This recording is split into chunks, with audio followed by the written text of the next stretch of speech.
Hello. तो आवाज आ रही है आप लोगों को मेरी?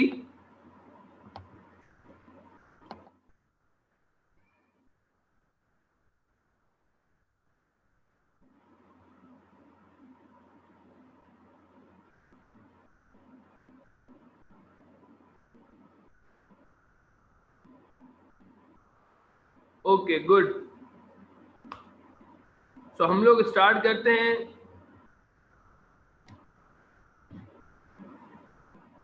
तो सबसे पहले मुझे आप लोग बताएं कि कल वाला जो असाइनमेंट है वो हुआ तो नहीं होगा, क्योंकि वो थोड़ा लॉजिकल था। उसके अंदर थोड़ी सी चीज़ें थी जो कि आप लोगों को समझ नहीं आई होंगी। कुछ ऐसी चीज़ें थी जो कि आपके लिए न्यू थी, लेकिन लॉजिकल थी, जिससे आपको और सीखने को मिलता। तो आज जो है हम उस असाइनमेंट को भी करेंगे और उसके साथ न्यू भी हम लोग पढ़ेंगे आगे। देखें, हमारे पास ऐसी बहुत सारी कंडीशंस होती हैं जिसको हम लोग करने के लिए और बहुत सारी चीज़ों को उसमें ऐड करना पड़ता है।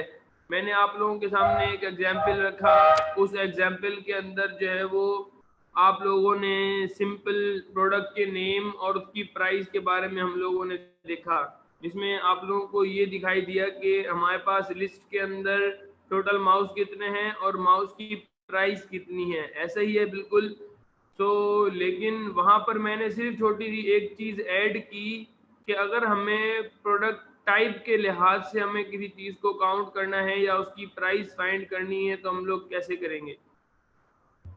देखें, सबसे पहले तो मैं आप लोगों को उसी फार्मूले की तरफ मूव करता हूं जो कि हम लोगों ने फार्मूला किया था, जो कि काउंट इफ का था, नॉट काउंट इफ्स। हम काउंट इफ्स की तरफ बाद में आएंगे, पहले हम लोग काउंट इफ को रिपीट करेंगे ताकि आपको काउंट इफ और सम इफ समझ आ जाए। देखें, अब यहाँ पर मेरे पास अभी यहाँ पर है तो सम इफ्स, लेकिन यहाँ पर मैं यूज करूंगा काउंट इफ ताकि वो आप लोगों को क्लियर हो जाए, ताकि आप असाइनमेंट्स को भी समझ सकें। यहाँ पर मैं ये यूज कर रहा हूँ, for example equals to COUNT count if bracket open. अब सबसे पहले ये क्या है, रेंज। तो काउंट इफ में जो रेंज होती है वो हमारे नेम होते हैं, सिर्फ नेम होते हैं।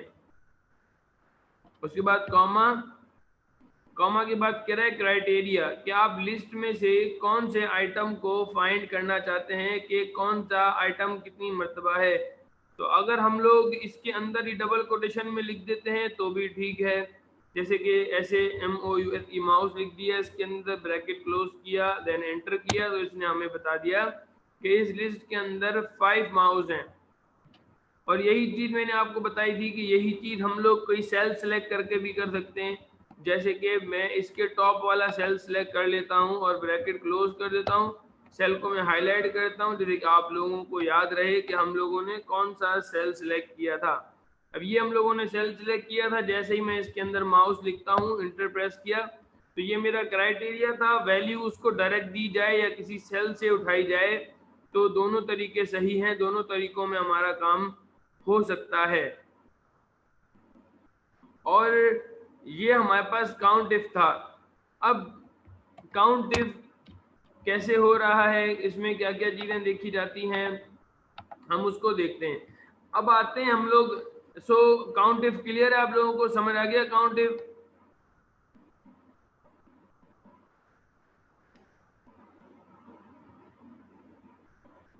हाँ जी, रेंज के अंदर से भी क्राइटेरिया डिफाइन हो सकता है। देखें, रेंज के अंदर से भी क्राइटेरिया डिफाइन हो सकता है, बिकॉज उसको वैल्यू चाहिए।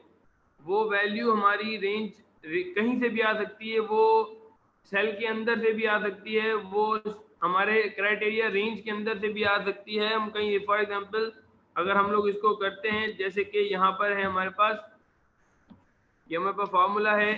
देखें, उसको मकसद है इस वैल्यू से, ये वैल्यू उसको यहाँ से भी मिल सकती है, कहीं से भी मिल सकती है, उसने आपको आंसर देना है, वो आपको आंसर देगा। तो उसका आंसर जो है वो यहाँ पर आपको मिल जाएगा, क्योंकि हमने रेंज में से जो है वो क्राइटेरिया सिलेक्ट किया है। देखिए क्राइटेरिया कोई भी हो, मकसद ये है कि उसके अंदर उस आइटम का नाम लिखा होना चाहिए जो उसे फाइंड करना है। तो उसको आप कहीं से भी क्राइटेरिया दे सकते हैं। क्राइटेरिया आप यहाँ से दें, यहाँ से दें, या सेल सेलेक्ट करके दें, जैसे आपको ठीक लगे वो आपको उस तरह से जो है वो रिजल्ट को फाइंड करके देगा। तो ये हमारे पास सिंपल है कि हम लोगों ने यहाँ पर अगेन कर लेता हूँ एक मरतबा ताकि आप लोगों को क्लियर हो जाए। आप किसी भी जगह पर फार्मूला लगा सकते हैं, is equal to count if, bracket open, सबसे पहले रेंज। रेंज क्या होगी आपके पास, आपकी लिस्ट होगी, आपके नेम की लिस्ट होगी, कॉमा, कॉमा के बाद आप लोगों ने जो है यहाँ पर अपना क्राइटेरिया सिलेक्ट करना है। मींस वो नाम सिलेक्ट करना है जिसको आप काउंट करना चाहते हो कि वो नेम कितनी मर्तबा लिखा हुआ है। आप उस नाम को यहाँ पर सिलेक्ट करोगे। वो नाम आप किसी भी जगह से सिलेक्ट कर सकते हो, फार्मूले के अंदर भी लिख सकते हो। उसके बाद जो है वो आप ब्रैकेट को क्लोज करोगे, देन एंटर प्रेस करोगे, तो जो है आपका यहाँ पर जैसे ही आके आप यहाँ पर लिखेंगे तो हमें ये बता देगा कि इसके अंदर माउस कितनी मर्तबा है।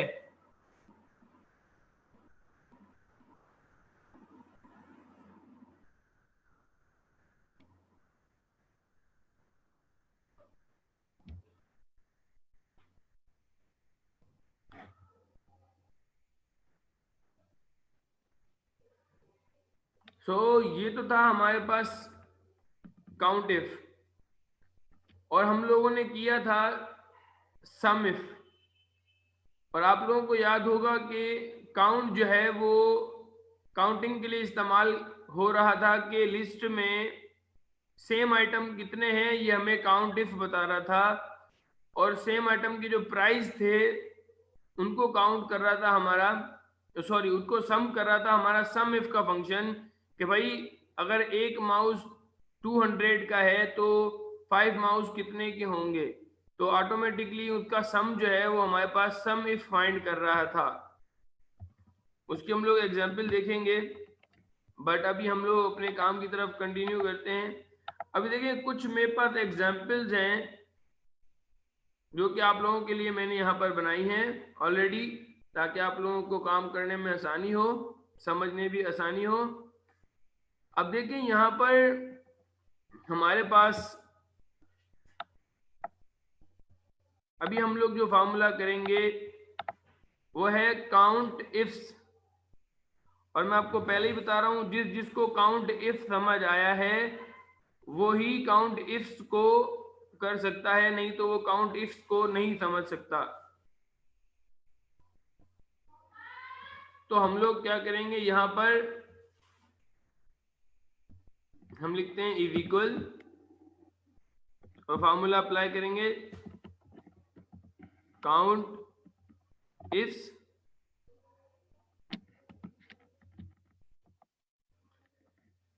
अब सबसे पहले तो इसका क्राइटेरिया रीड करें आप लोग कि इसका क्राइटेरिया क्या है।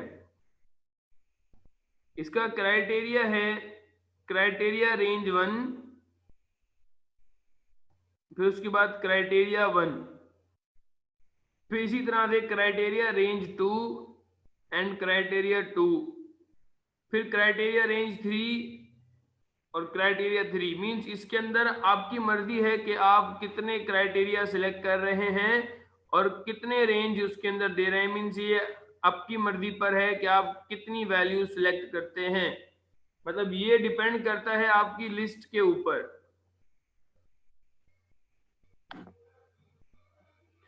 ओके, सो ध्यान दीजिएगा कि हम इसको किस तरह से अप्लाई करेंगे।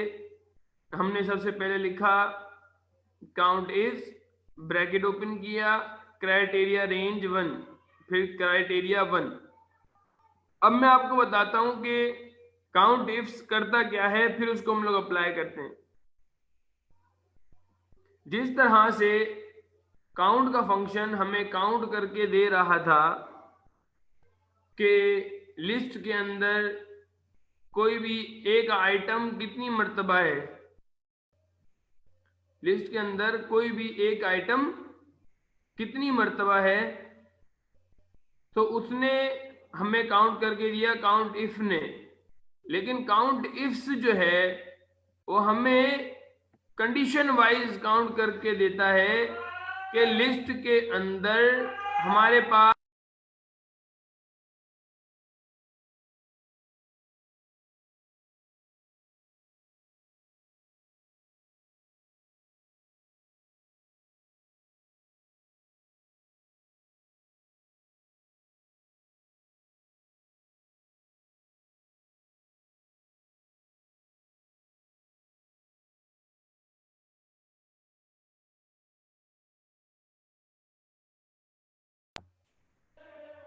तो लिस्ट के अंदर, सॉरी कोई नेट का इश्यू आ गया था। तो यहां पर देखें आप, यहां पर हम लोग लिखते हैं काउंट इफ्स,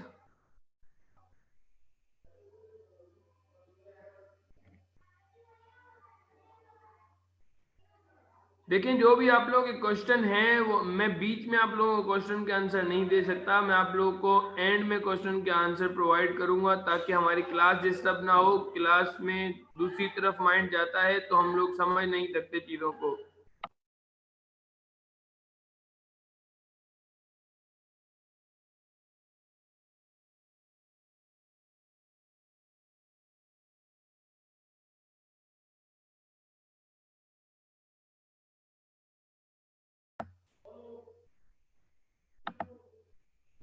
तो यहां पर आप सबसे पहले क्या करेंगे,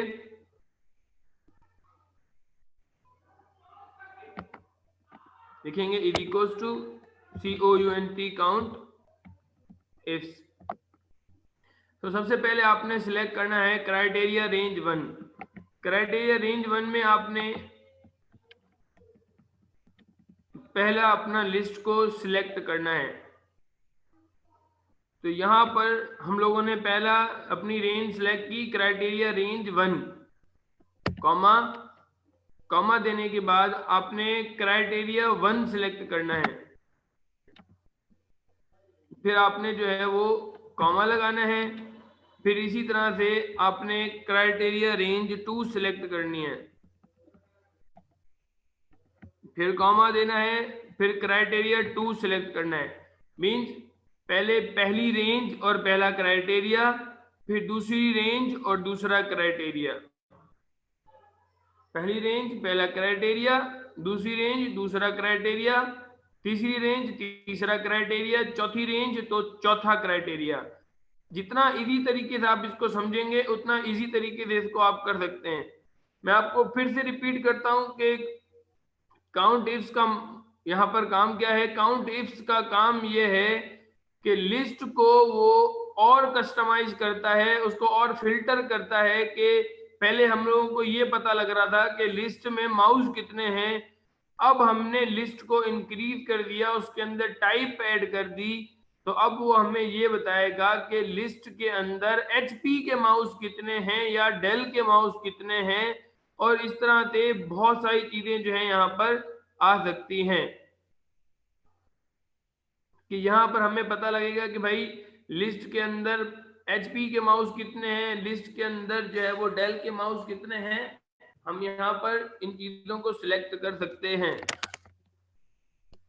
तो मैंने पहली रेंज सिलेक्ट की और पहला क्राइटेरिया सिलेक्ट किया, फिर दूसरी रेंज सिलेक्ट की, दूसरा क्राइटेरिया सिलेक्ट किया, देन ब्रैकेट क्लोज करेंगे और एंटर प्रेस करेंगे। और जैसे ही अब मैं ये जो पहली रेंज है ये हमारे प्रोडक्ट नेम की है, तो मैं पता करना चाहता हूं माउस, यहां पर लिखते हैं हम लोग माउस, और यहां पर मैं लिख देता हूं कौन सा माउस, HP का माउस। तो इसने हमारे को बताया कि इसमें हमारे पास जो HP के माउस हैं वो 4 हैं, 4 हैं HP के माउस। तो HP के जो माउस हैं वो 4 हैं हमारे पास। इसी तरह से अगर मैं लिखता हूं कि डेल के माउस कितने हैं, तो डेल का जो माउस है वो एक ही है हमारे पास। तो ये हमारे को ऐसे पता लगा कि डेल के माउस कितने हैं और एचपी के माउस हमारे पास कितने हैं।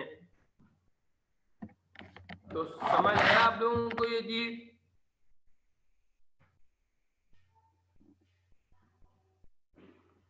एक मरतबा फिर से इसको हम लोग अप्लाई करते हैं, आप लोग देख लें।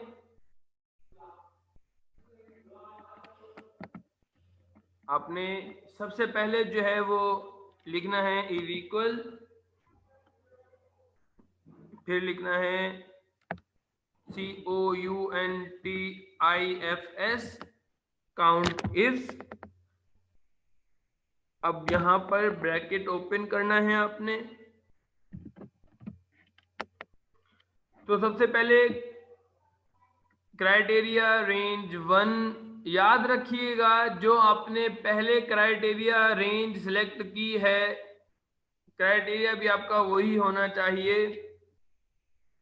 तो मेरी जो क्राइटेरिया रेंज है वो ये है, पहले ये। अगर मैं पहले सिलेक्ट करता हूं टाइप को, HP डेल वगैरह को, तो मुझे क्राइटेरिया में भी पहले HP और माउस वगैरह लिखना पड़ेगा, जैसे नीचे लिस्ट में मैंने लिखा हुआ है, कॉमा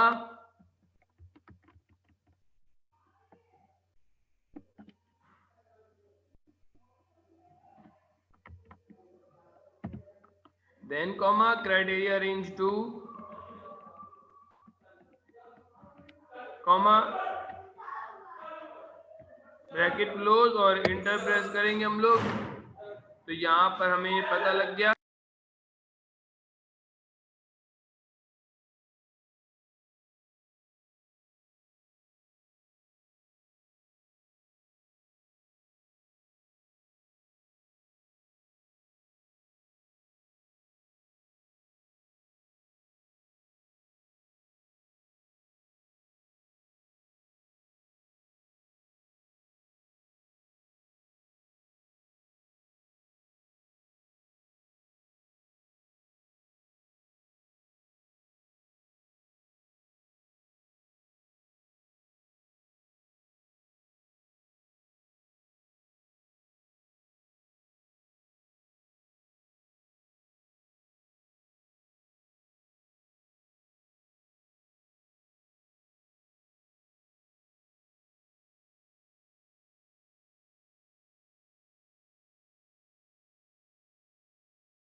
तो अब यहां पर सॉरी फॉर डिस्टरबेंस, यहां पर हम लोग कंटिन्यू करते हैं।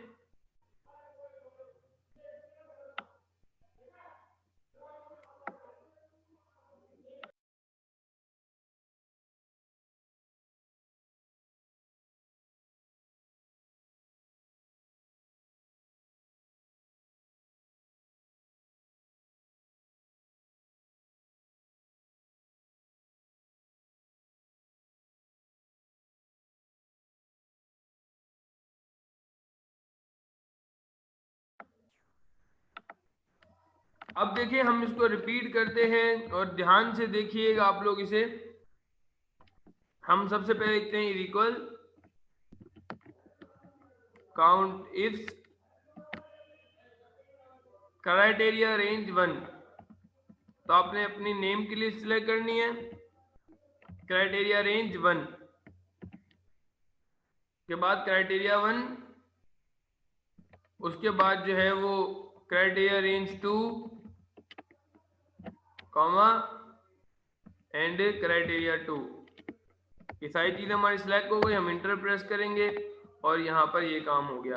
अच्छा देखिए, मैंने आपको एक चीज पहले ही समझाई है कि हमारे पास जो है वो मल्टीपल आइटम्स भी हो सकते हैं लिस्ट में। फॉर एग्जांपल कि जो है एक, यहाँ पर मैं आपको इसकी एक एग्जांपल देता हूँ, जैसे आपको ये और क्लियर हो जाएगा। देखें,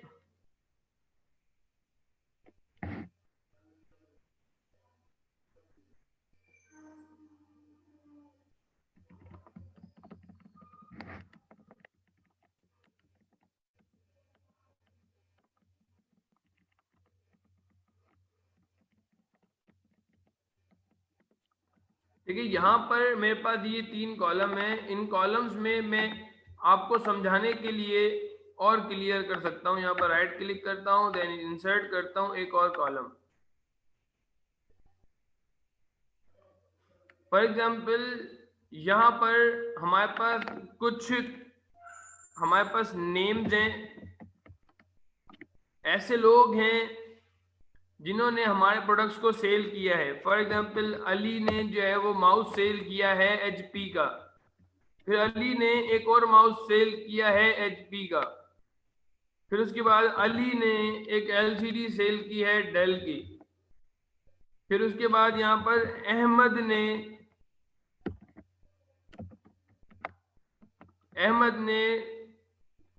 यहाँ पर LED सेल की है डेल की, फिर उसके बाद अहमद ने माउस सेल किया है डेल का, फिर उसके बाद अली ने एक कीबोर्ड सेल किया है यहाँ पर HP का, फिर अली ने एक माउस सेल किया है HP का, या फिर हम इसको कर देते हैं अहमद, फिर उसके बाद यहाँ पर अली, फिर अहमद कर देते हैं, फिर कीबोर्ड को कर देते हैं अली। तो अब देखें ये आप लोगों के लिए मैंने इसके अंदर एक कॉलम और ऐड कर दिया है। तो मतलब कि क्राइटेरिया रेंज जो है वो 3 हैं और क्राइटेरिया कितने होंगे 3, क्योंकि क्राइटेरिया रेंज 3 होंगी तो क्राइटेरिया भी 3 होंगे।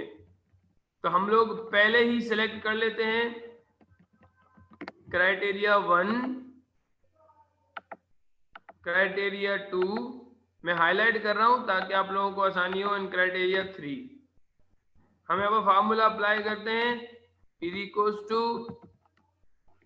COUNT count ifs bracket open range 1 हम सिलेक्ट करेंगे और रेंज 1 का क्राइटेरिया सिलेक्ट करेंगे, कॉमा रेंज 2, कॉमा क्राइटेरिया 2, फिर कॉमा रेंज 3 एंड क्राइटेरिया 3। याद रखिएगा आपने किसके लिए कौन सा क्राइटेरिया सिलेक्ट किया है, यह आप पे डिपेंड करता है कि आप किस चीज के लिए कौन सा क्राइटेरिया सिलेक्ट कर रहे हैं। अगर आप ये भूल जाते हैं कि आपने किस चीज के लिए कौन सा क्राइटेरिया सिलेक्ट किया था तो आपका काम गलत हो सकता है। जैसे कि आपने नाम की जगह पर प्रोडक्ट लिख दिया, प्रोडक्ट की जगह पर नाम लिख दिया, और प्रोडक्ट नेम की जगह पर टाइप लिख दी, तो याद रखिएगा ये जो है वो नेम है, ये नेम का क्राइटेरिया है, ये प्रोडक्ट नेम का क्राइटेरिया है, और ये टाइप का क्राइटेरिया है। अगर आप इसको और क्लियर करना चाहते हैं तो इनके ऊपर इनकी हेडिंग्स दे दें। यहाँ पर हम लोग देते हैं नेम, यहाँ पर लिखते हैं प्रो नेम, और यहाँ पर टाइप, ताकि हमें पता लगता रहे कि कौन सा जो है वो क्राइटेरिया किसका है। तो अब यहाँ पर मैं लिखूंगा अली ने माउस HP के, तो यहाँ पर हमें इसका आंसर मिल गया कि अली ने जो माउस सेल किए हैं HP के वो 2 हैं, और अली माउस डेल, अली ने डेल के माउस कितने सेल किए हैं, तो 0। तो आप लोगों ने देखा कि किस तरह से हम लोग अपनी लिस्ट को इंक्रीज कर सकते हैं, और जितने चाहें यहाँ पर हम लोग अपने आइटम्स को इंक्रीज कर सकते हैं, उस पर कंडीशन इंक्रीज कर सकते हैं। जैसे कि यहाँ पर अगर हम लोग देखते हैं अहमद ने डेल का एक ही माउस सेल किया है, और अगर हम लोग यहाँ पर लिखते हैं HP, तो अहमद ने HP के 2 माउस सेल किए हैं। तो क्या आप लोगों को ये चीज क्लियर हुई?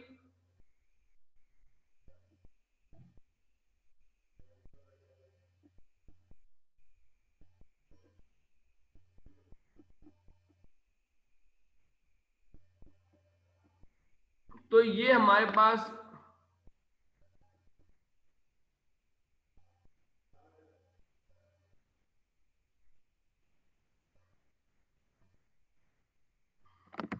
देखें, ये जितनी आप इसकी प्रैक्टिस करेंगे उतना ही आपको ज्यादा समझ आएगा, फिर ही आप इसको सीख सकते हैं।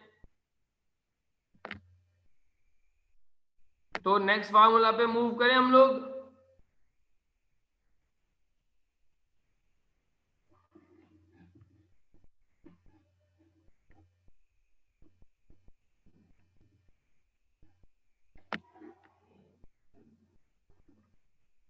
ओके, तो नेक्स्ट फंक्शन हमारा कौन सा होगा, मुझे कौन बताएगा?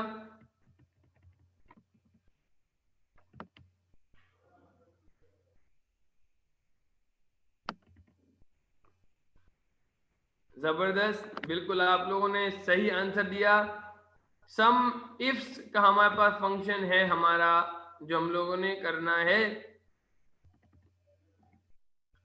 और अब जिस जिसको काउंट इफ्स समझ आ गया वो सम इफ्स भी कर लेगा।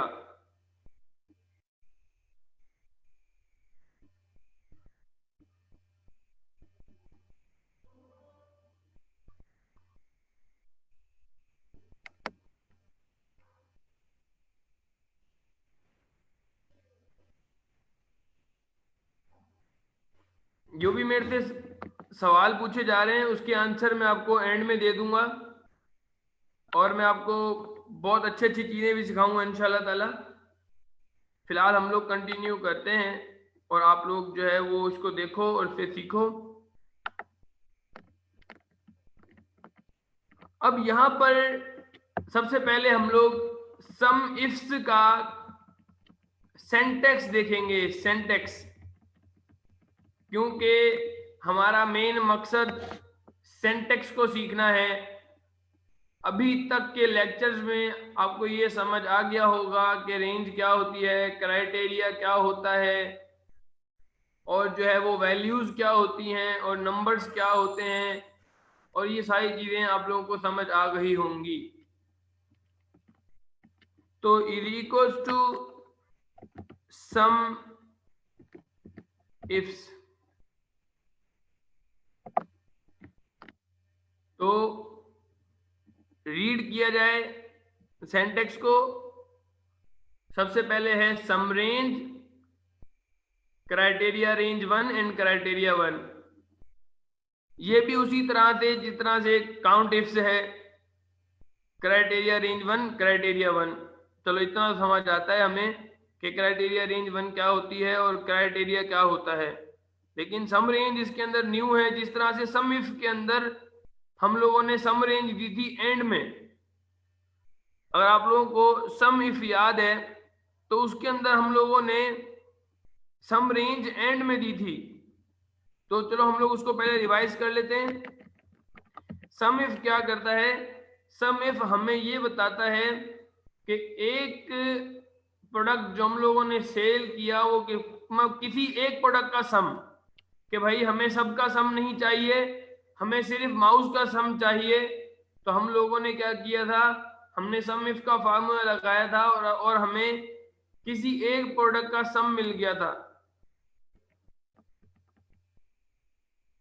तो हम लोग इसको फिर से करते हैं। यहाँ पर is equals to sum if bracket open, सबसे पहले हमारे पास यहाँ पर रेंज थी तो हम लोगों ने रेंज को सिलेक्ट किया था, कॉमा, कॉमा के बाद क्राइटेरिया मींस किस प्रोडक्ट को सम करना है, कॉमा सम रेंज।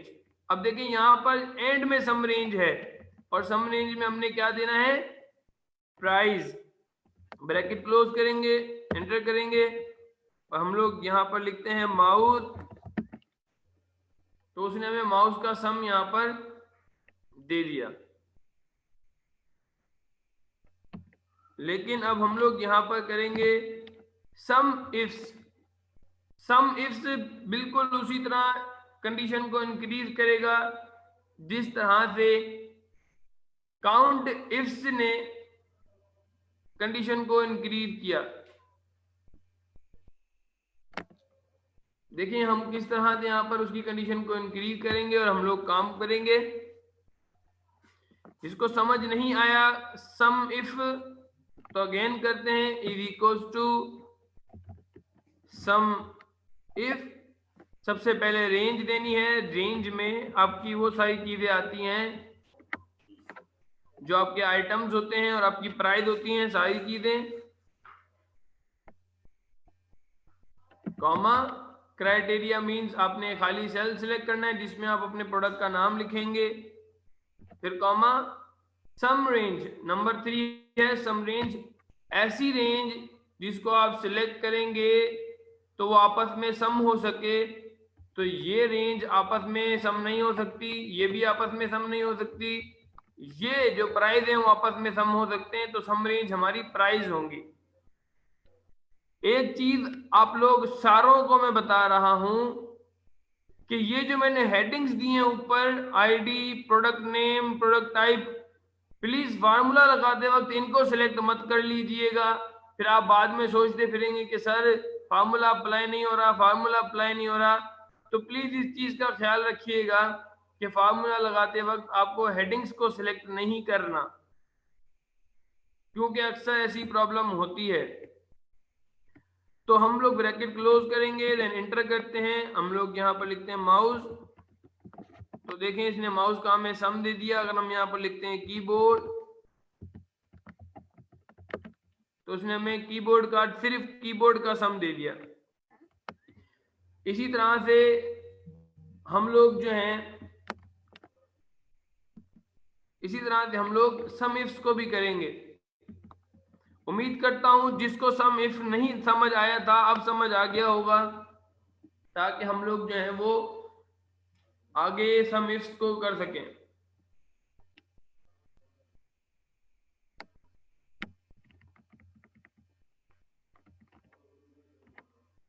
तो अब यहां पर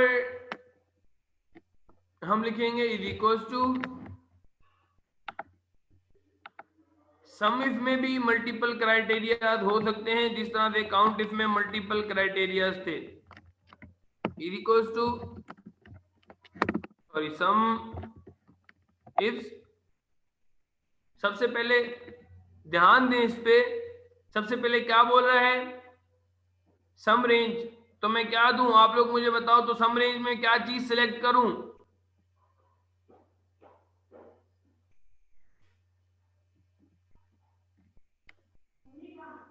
सम रेंज में हम लोग सबसे पहले प्राइस को सिलेक्ट करेंगे।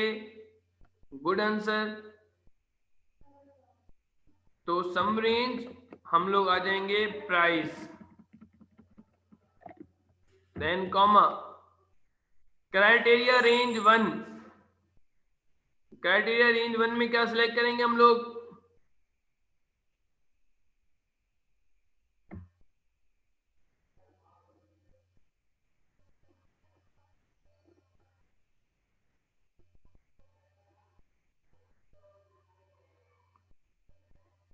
गुड, जबरदस्त। मींस आप लोगों को चीजें समझ आ रही हैं। बहुत अच्छा, बहुत अच्छा आप लोग रिस्पांस दे रहे हो। मुझे खुशी हो रही है इस चीज की कि आप लोग मेरी बताई हुई बात को समझ रहे हो और मुझे अच्छा रिस्पांस दे रहे हो आप लोग। जबरदस्त। अब हम लोग यहाँ पर क्राइटेरिया रेंज में फर्स्ट रेंज हम लोग सिलेक्ट करेंगे, देन क्राइटेरिया 1, ये हमारा क्राइटेरिया 1, फिर comma criteria range 2,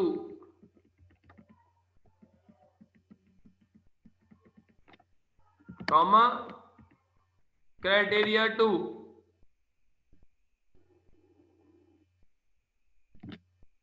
then bracket close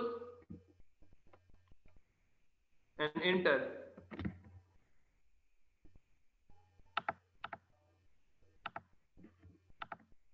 तो यहां पर मैं लिखूंगा माउस, यहां लिखता हूं HP। तो जो HP के माउस की जो प्राइस बन रही है, जो आप लोगों की असाइनमेंट थी, वो मेरे ख्याल से ये थी। कि माउस HP का एक है 200 का, दूसरा माउस है HP का वो 200 का, और यहाँ पर तीसरा माउस भी HP का होगा, ये रहा, और चौथा माउस HP का ये रहा। तो टोटल ये हो गए 800।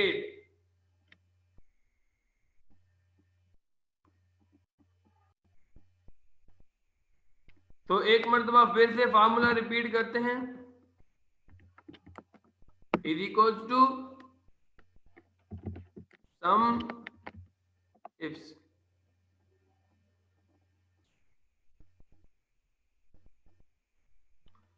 सबसे पहले सम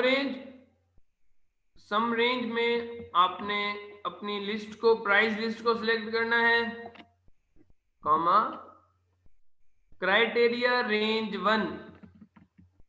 देखें, अगर आप क्राइटेरिया रेंज 1 में पहले ये लिस्ट देते हैं तो आपको नीचे जो है पहले ये सिलेक्ट करना पड़ेगा रेंज में, और अगर आप पहले ये देते हैं तो इसका क्राइटेरिया ये सिलेक्ट करने का पड़ेगा। मींस अगर आप पहले ये देते हैं तो आपको लिस्ट नीचे क्राइटेरिया में भी आपको वही लिखना पड़ेगा जो आप पहले लिस्ट का नाम दे रहे हैं। तो आपने सबसे पहले क्राइटेरिया रेंज देनी है, कॉमा फिर क्राइटेरिया 1 देना है, फिर उसके बाद criteria range 2, then criteria 2, bracket close और एंटर।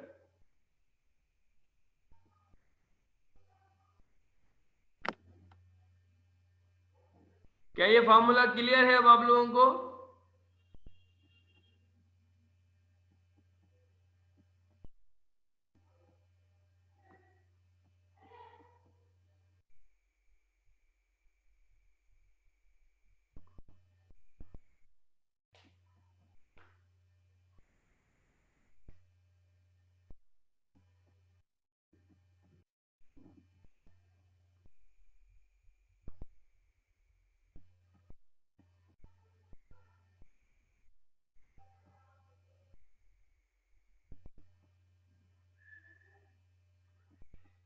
एक मरतबा फिर से मैं रिपीट करता हूं, आप लोग उसको देखें तो फिर हम लोग मूव करेंगे आगे। सबसे पहले इज इक्वल सम इफ्स, तो आप सबसे पहले सिलेक्ट करेंगे सम रेंज, मींस आपकी प्राइस, कॉमा कॉमा देने के बाद क्राइटेरिया रेंज 1। जब रेंज का नाम आता है रेंज, वहां पर आपने अपनी लिस्ट को सिलेक्ट करना है, कॉमा अब क्राइटेरिया, पहला क्राइटेरिया नाम का था तो नाम वाले सेल को सिलेक्ट कर लिया, दूसरा क्राइटेरिया टाइप पे का है तो क्राइटेरिया रेंज 2 है ये, कॉमा क्राइटेरिया 2 ये वाला है, ब्रैकेट क्लोज एंटर। अब आप लोग जो है वो एक ऐसी चीज बनाइएगा, एक ऐसी लिस्ट बनाइएगा, मैं आपको एक काम देता हूं उसमें आप करके देखिएगा। आप लोगों ने करना यह है कि आपके पास कुछ, फॉर एग्जांपल आपके एम्प्लॉय हैं, उनके नाम है आपके पास, जैसे में अली, अहमद, और जो है वो डिफरेंट एम्प्लॉयज के नाम है, और उसके बाद डेज है कुछ, मंडे, ट्यूसडे, वेडनेसडे, थर्सडे और फ्राइडे, और हर दिन जो है वो किसी ने माउस की, HP के माउस की और डेल के माउस की या डिफरेंट प्रोडक्ट की सेल की है। तो आप लोग मुझे ये बना के दिखाइएगा कि अली ने मंडे वाले दिन माउस HP के कितने के सेल किए, मीन्स मंडे वाले दिन की अली की माउस की HP की सेल कितनी है, मतलब अली ने HP के माउस मंडे वाले दिन कितने के सेल किए। देखें ये बहुत इंटरेस्टेड है, जिसको जो है वो आप ज्यादातर करते रहेंगे उसमें आपको ज्यादा से ज्यादा सीखने को मिलेगा। इंक्रीज क्या होगा, आपका क्राइटेरिया रेंज और क्राइटेरियाज इंक्रीज होते रहेंगे। यहां पर मैं आपको फिर से रिपीट करता हूं, अब आप लोग इस तरह से बनाने की कोशिश करिएगा कि अली ने एचपी के माउस मंडे वाले दिन कितने के सेल किए, और जिस तरह से हम लोगों ने काउंट इफ और सम इफ को जोड़ दिया था, उसी तरह से हम लोग यहां पर सम इफ्स और काउंट इफ्स को भी जोड़ सकते हैं। जैसे कि ये एग्जांपल है हमारे पास, सम इफ्स और काउंट इफ्स। तो कौन कौन बनाने की कोशिश करेगा जो मैं आप लोगों को काम दे रहा हूं?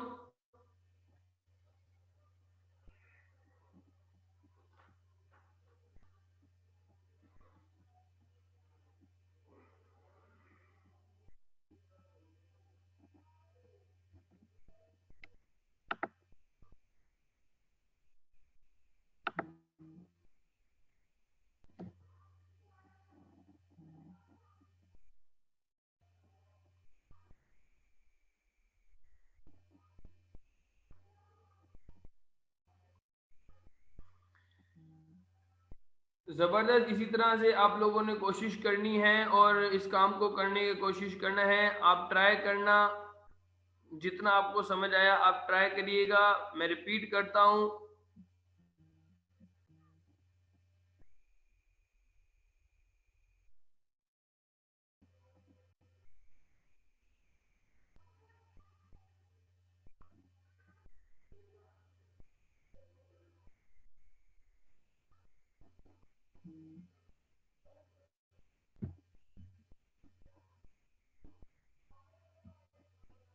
तो वो जब हम लोगों ने काउंट इफ और सम इफ को जो हम लोगों ने जोड़ा था,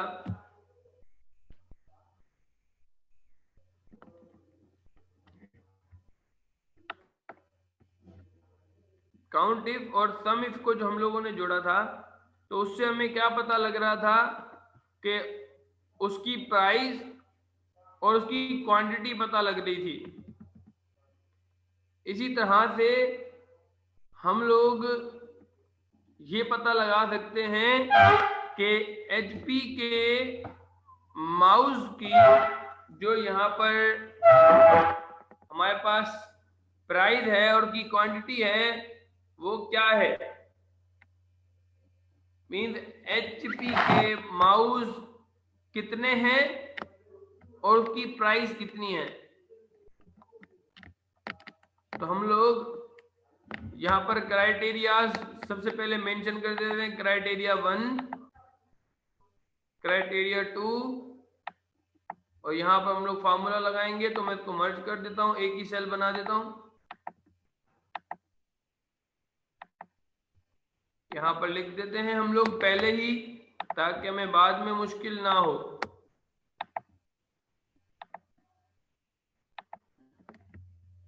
तो यहाँ पर हम लोग लिखेंगे प्रोनेम,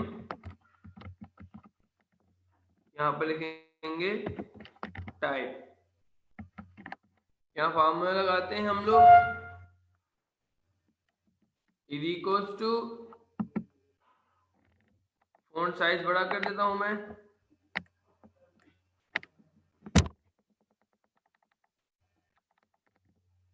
इज इक्वल्स टू, हम सबसे पहले लगाते हैं काउंट इफ्स,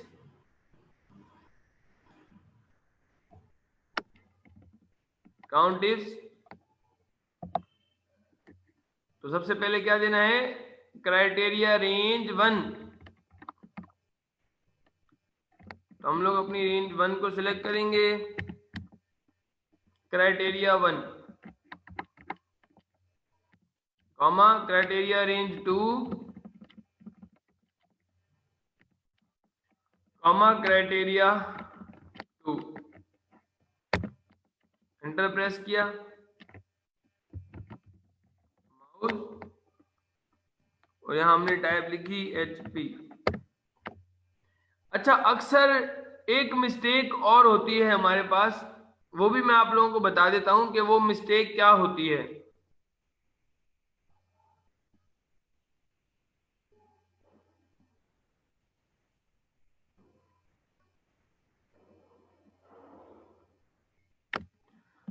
सो यहां पर एक प्रॉब्लम होती है, वो होती है स्पेस की।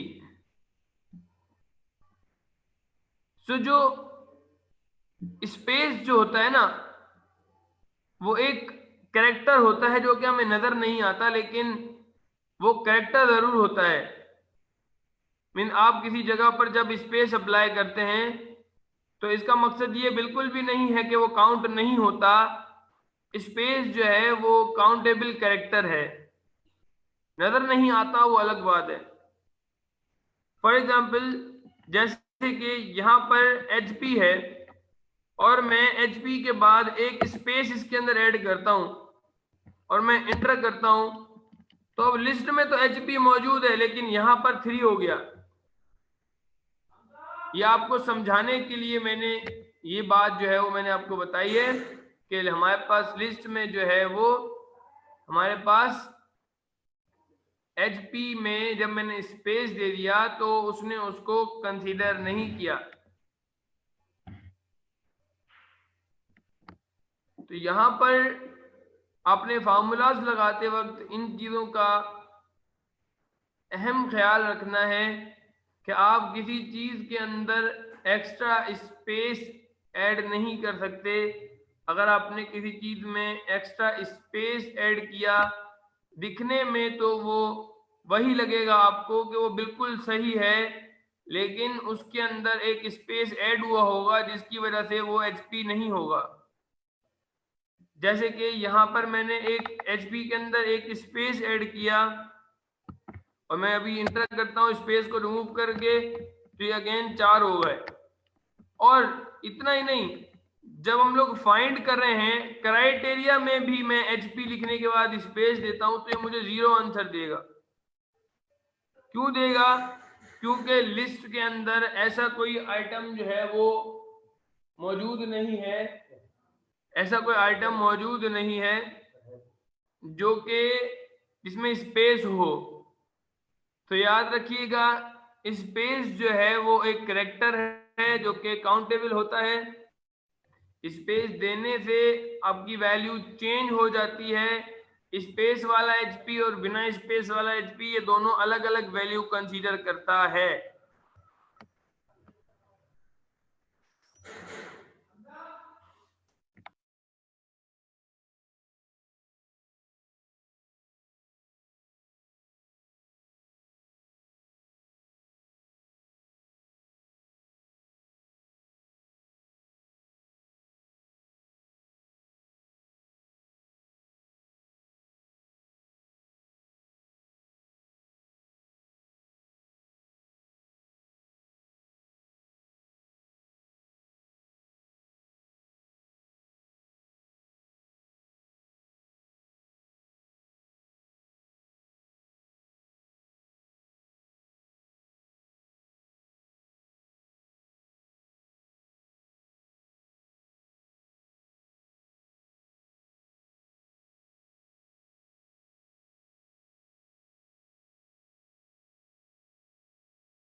सो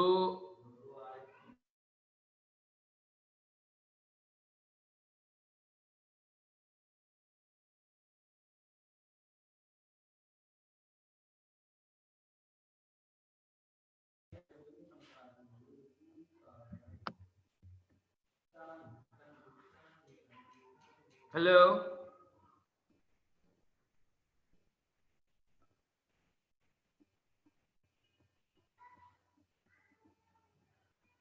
आप लोगों को मेरी आवाज आ रही है?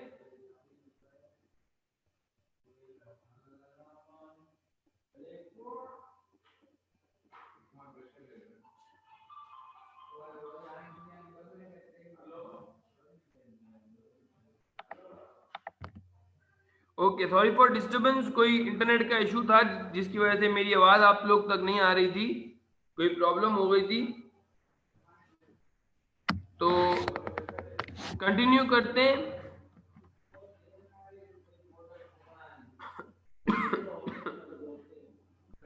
अब देखिए यहां पर हम लोगों ने अप्लाई किया काउंट इफ्स। काउंट इफ्स से क्या हुआ, इसने हमें ये बताया कि यहाँ पर HP के माउस कितने हैं, लेकिन जो बात मैं आप लोगों को समझा रहा हूँ उस पर ध्यान दीजिएगा कि स्पेस जो है वो एज अ करेक्टर कंसीडर किया जाता है कि अगर आप किसी जगह पर स्पेस देते हैं, जैसे कि HP के साथ हम लोगों ने स्पेस दिया, तो वो जो लिस्ट में HP था और जो यहाँ पर HP है वो उसको डिफरेंट समझ रहा है। तो याद रखिएगा, स्पेस का आप लोगों ने हमेशा ख्याल रखना है। लिस्ट में एंट्री करते वक्त भी आपने स्पेस का ख्याल रखना है, किसी जगह पर एक्स्ट्रा स्पेस नहीं देना। तो अब ये हम लोगों ने काउंट इफ्स अप्लाई किया। इसी तरह से हम लोग यहाँ पर सम इफ्स भी अप्लाई करते हैं और हम लोग सम इफ्स को इन दोनों को मिला लेंगे और हमारा वैसा ही काम बन जाएगा जिस तरह से हम लोगों ने काउंट इफ और सम इफ को जोड़ के काम किया था। तो हम लिखते हैं is equals to some ifs bracket open. सबसे पहले हम लोग सिलेक्ट करेंगे सम रेंज जो कि हमारी प्राइस की लिस्ट होगी, कॉमा क्राइटेरिया रेंज 1, ये भी अभी हम लोगों ने किया था, देन कॉमा एंड क्राइटेरिया 1। अब मैं वही क्राइटेरिया सिलेक्ट करूंगा जो मैंने काउंट इफ्स के लिए इस्तेमाल किए थे। अब सम इफ्स के लिए भी वही क्राइटेरिया इस्तेमाल करूंगा, comma criteria range 2, then comma criteria 2, then bracket close and enter. तो ये उसी तरह से आपके सामने ये चीज आ गई कि यहाँ पर हमें पता लग रहा है कि माउस HP के जो है वो 4 हैं और 800 के हैं, और यहाँ पर हमारे पास जो है अगर हम यहाँ पर लिखते हैं डेल, तो डेल का एक माउस है और 200 का है।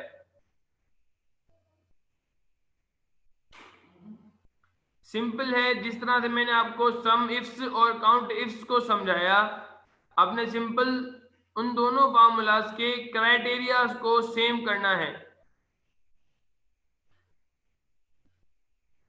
लिस्ट में टोटल जो माउस हैं वो है हमारे पास 1 2 3 4 एंड 5, लेकिन जो हमारे पास कंपनी वाइज जो माउस हैं वो माउस HP का एक है, HP का दूसरा है, और HP का ये तीसरा माउस है, और HP का ये चौथा माउस है। ठीक है, तो जो माउस हैं HP के वो टोटल 4 हैं। देखें मैंने फार्मूला उसी तरह से लगाए हैं, बस क्राइटेरिया सेम कर दिए हैं। मैं अप्लाई करता हूं, is equals to, again apply करते हैं COUNT count ifs bracket open, उसके बाद सबसे पहले काउंट इफ्स ब्रैकेट ओपन, इसको बोल इसको बोलें कि यहाँ से हम लोग सिलेक्ट करेंगे फर्स्ट वैल्यू सिलेक्ट करेंगे क्राइटेरिया रेंज 1,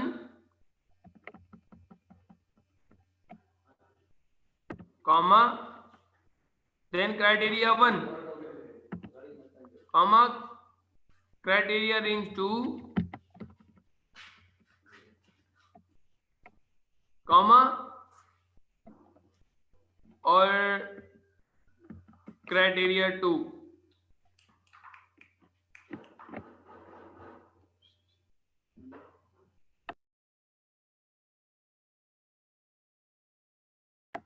तो यहां पर हम लोग उसको सिलेक्ट करेंगे, ब्रैकेट क्लोज करके एंटर करेंगे, तो ये हमें पता लग गया कि यहाँ पर जो है वो क्राइटेरिया, यहाँ पर जो हमारे पास माउस हैं डेल के, वो कितने हैं? जो डेल का माउस है वो हमारे पास, डेल का माउस लिस्ट में हम लोग देखते हैं, डेल का माउस हमारे पास एक ही है। और इसी तरह से हम लोग equals to some ifs bracket open, उसके बाद सम रेंज जो हमारी लिस्ट है, कॉमा उसके बाद क्राइटेरिया रेंज 1,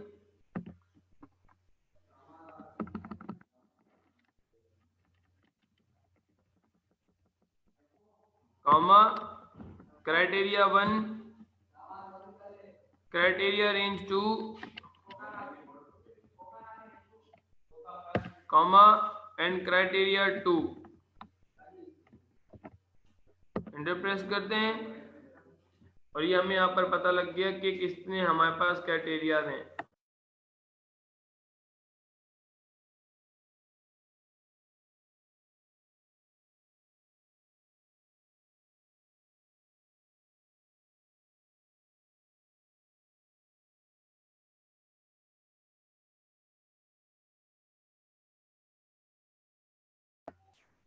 तो अब ये आप लोगों को समझ आ गया होगा कि हम लोगों ने किस तरह से यहाँ पर इसको जोड़ा है। अगर मैं यहाँ पर लिखता हूँ HP, तो ये हमें पता लग गया कि HP के कितने माउस हैं और यहाँ पर किस तरह से वो काम कर रहे हैं।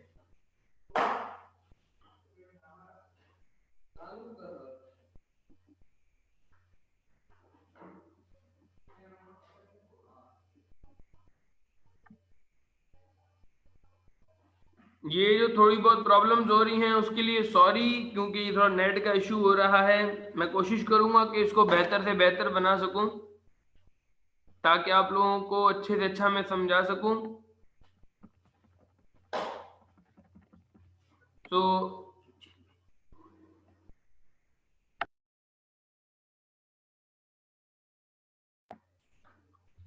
ताकि मैं आप लोगों को अच्छे से अच्छा समझा सकूं और अच्छा से अच्छा हम लोग काम कर सकें। तो मुझे आप लोग बताएं कि सम इफ्स एंड काउंट इफ्स आप लोगों को क्लियर है?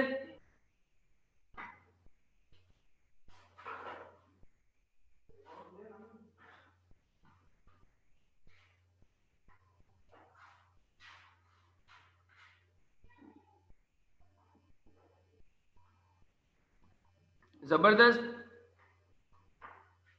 कोशिश करें अच्छे से अच्छा इसको सीखें, अच्छे से अच्छा उसके अंदर आप लोग काम करें।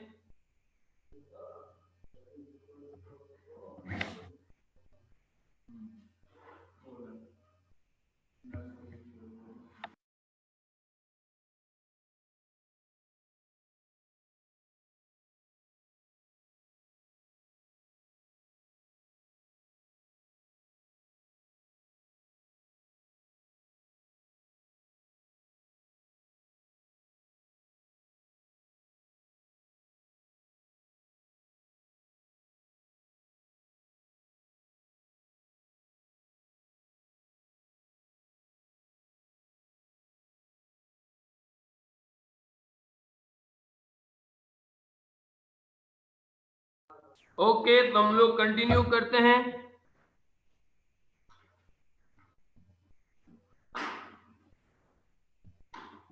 तो इसी तरह से बहुत सारी चीजों को हम लोग सीखेंगे।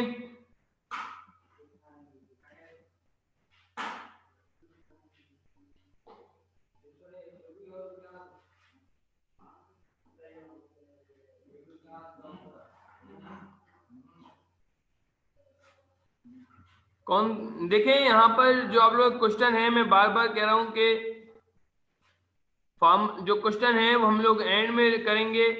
आज हम लोग ज्यादा से ज्यादा कोशिश करेंगे कि क्लास को कंटिन्यू कर सकें, ठीक है।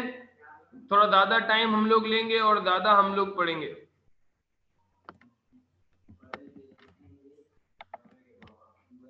अब देखें, इन सब चीजों से अलग एक चीज है, वो मैं आप लोगों को बताता हूं, जिसको हम लोग कहते हैं रेफरेंस। अब यहाँ पर एक्सेल के अंदर रेफरेंस क्या होते हैं, जिसमें हमारे पास सबसे पहले जो है हमारे पास एक रेफरेंस होता है जिसको हम लोग कहते हैं रिलेटिव रेफरेंस। एक होता है हमारे पास absolute reference, relative, absolute and universal reference. और एक सवाल मेरे पास आया था, मैं उसको भी क्लियर करता हूं, तो उसमें आपको रेफरेंसेस भी क्लियर हो जाएंगे और आपको ये भी समझ आ जाएगा कि रेफरेंसेस होते क्या हैं। देखें, जब हमारे पास कुछ नंबर्स होते हैं,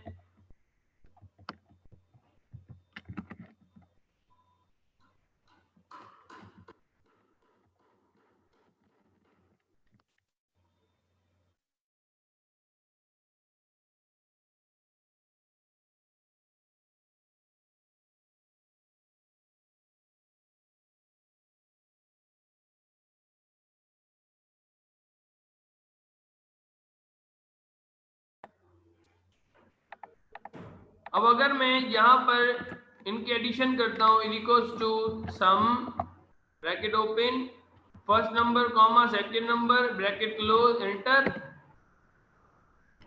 और यहाँ पर मैं इसको ड्रैग करता हूँ, तो जैसे ही मैंने इसको ड्रैग किया तो आप लोग देखेंगे कि जो भी जिसके सामने था उसको उसका रेफरेंस मिल गया। जैसे कि मैंने ड्रैग किया, जो जिसके सामने था उसको उसका रेफरेंस मिल गया, तो इसको हम लोग कहते हैं रिलेटिव रेफरेंस। जो जिसके सामने होता है उसको उसके रिलेटिव रेफरेंस मिलता है। लेकिन कुछ कंडीशंस ऐसी होती हैं जिसमें हमें बहुत सारे सेल्स को किसी एक सेल का रेफरेंस देना होता है।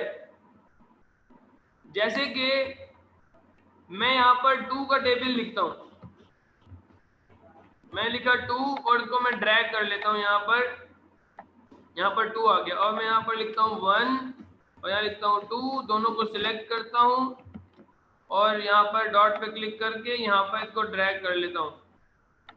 मैं लिखा इज इक्वल टू, मल्टीप्लाई के लिए इस्तेमाल होता है प्रोडक्ट, और हम लोग सिलेक्ट करेंगे first number comma second number, enter press करेंगे तो ये यहाँ पर हमारे पास 2 का मल्टीप्लिकेशन आ जाएगा, और यहाँ पर हम लोग इस पर क्लिक करके इसको ड्रैग कर लेंगे तो यहाँ पर हमारे पास पूरा 2 का टेबल आ जाएगा।